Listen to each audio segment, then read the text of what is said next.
అధికార బలాన్ని ఇట్లాంటి వాటికి కదా వాడుకోవాల్సింది. మీరు మోడీ గారి దగ్గర ఇట్లాంటి కదా వాడుకోవాల్సింది.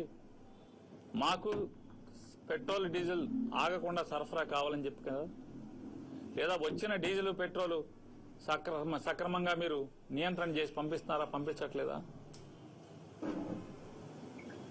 ఎందుకు పనికొస్తుంది మీ అనుభవం అంటున్నాను. 45 ఏళ్ల అనుభవం దేనికి పనికొస్తుంది? ఇండస్ట్రీ దేనికి పనికొస్తుంది సార్? కోరక నారక దేనికి వస్తుంది? ఇట్లాంటి అప్పుడే కదా మీ అనుభవం ఉపయోగించాల్సింది, మీ ముందు చూపు. 2047కి రాష్ట్రాన్ని ఉద్ధరిస్తానంటారు. ఇవాళ కష్టాలు ఇవాళ చూడండి, ఇవాళ పడుతున్న బాధలను చూడండి. ప్రజలకి ఇవాళ రేపేమి వస్తుందో కష్టాలు చూడకుండా 2047లో ఏదో చేస్తానని చెప్తే ఎవరికి అప్పుడు ఎవరు బతుకుంటారు?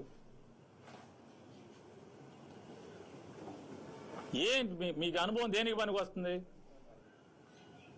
జగన్మోహన్ రెడ్డి గారు 5 ఏళ్లలో చేసిన అప్పు మీరు 22 మాసాల్లో చేసి పారేసారు. దానికి తప్పితే దేనికి పనికి వచ్చింది?